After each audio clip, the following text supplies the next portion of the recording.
avec le même problème qu'on vient de faire, c'est-à-dire le même chariot avec la même masse suspendue, on va plutôt que le poser au sol être sur un plan incliné à 20 degrés, avec la poulie qui va être à l'extrémité supérieure du plan, et toujours avec un frottement négligeable, on va déterminer si le chariot va rester immobile ou non. Et sinon, on va en déterminer l'accélération. Donc, on a notre plan incliné. On a parlé de 20 degrés. Notre chariot qui repose sur le plan, toujours aussi joli, qui est relié par une corde à la poulie et qui est elle-même reliée à la masse suspendue. Ça prend un petit peu d'imagination quand on regarde mon dessin.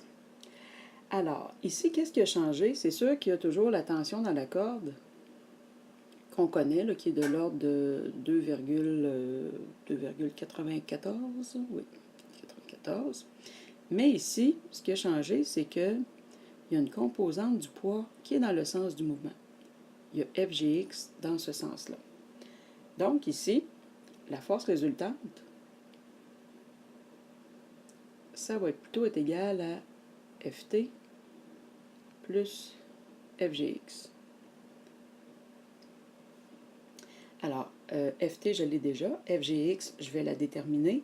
Et après ça, on va faire le bilan de notre force pour savoir, notre force résultante, savoir qu'est-ce qui se passe. Je vais considérer que ce qui monte vers le haut du plan, ça va être positif. Ce qui descend va être négatif. Donc, premièrement, on trouve FGX. FGX va être égal à mg sin de θ. Donc, ici, la masse, ce qui repose sur le plan incliné, c'est la masse du chariot. C'est elle qui va créer la composante horizontale. Donc, on a 1,2 fois 9,8, évidemment, fois le sinus de 20 degrés. On calcule donc notre FGX, qui donne environ 4,02 newtons. Alors, si je fais mon bilan de force, c'est-à-dire que je trouve la force résultante va être égale à FT, c'est-à-dire 2,94. Je ne réécris pas la formule étant donné que je l'avais écrit là, ici en haut. Moins 4,02, étant donné que ce qui s'en va vers le bas du plan, j'ai déterminé que ce serait négatif. Ce qui me fait une force résultante négative de 1,08, etc. Qu'est-ce que ça veut dire? C'est qu'au final, la force qui demeure, c'est celle qui s'en va vers le bas du plan. Donc, le chariot va descendre le plan incliné. Et à ce moment-là, on nous demande de déterminer l'accélération, ce qu'on va faire. Donc, troisièmement, trouvons l'accélération.